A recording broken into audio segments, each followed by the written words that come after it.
Halloween has its roots in Samhain, a Celtic harvest festival marking the end of summer and the beginning of winter, a time when people believed the veil between the living and the dead was at its thinnest. But during the Victorian period, roughly 1837 to 1901, this ancient holiday got a major revival.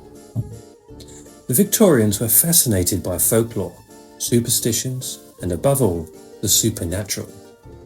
They loved ghost stories, mysterious traditions, and anything that connected the living world to the afterlife.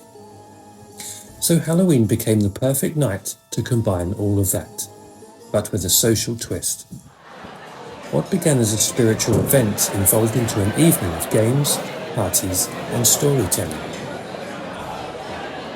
Now, if you were lucky enough to be invited to a Victorian Halloween party, you wouldn't find candy or horror movies, you'd find fortune-telling games. These were especially popular among young women, and most of them were about, you guessed it, finding out who you were going to marry. One popular game involved apple bobbing. The first person to bite an apple floating in water was said to be the first to marry. Another involved apple peels.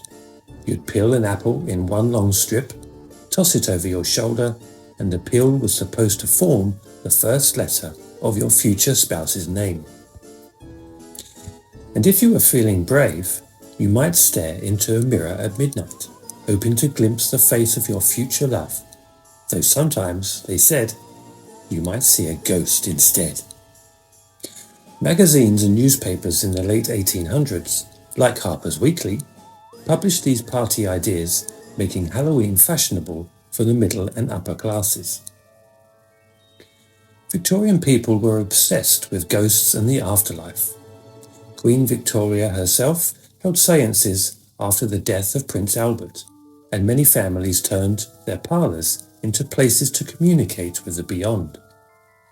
So, naturally, Halloween became a perfect occasion for spooky storytelling. Friends would gather by candlelight to tell tales of haunted houses, wandering spirits, and strange happenings. Writers like Charles Dickens and later M.R. James helped make ghost stories a holiday tradition that still lingers today.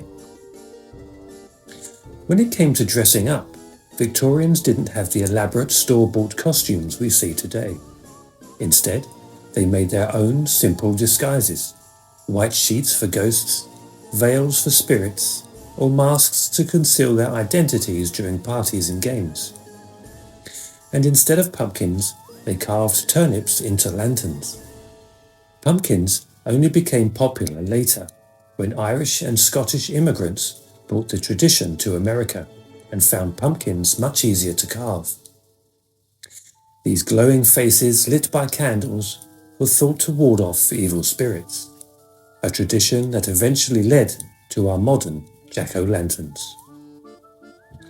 So the next time you light a jack-o'-lantern or tell a ghost story, remember, you're carrying on a tradition that the Victorians helped shape. For them, Halloween wasn't just about fright. It was about fun, mystery, and connection. It was a night to laugh, to wonder, and maybe, just maybe, to feel the chill of something otherworldly in the autumn air. Thank you for listening, and happy Halloween. Bye for now.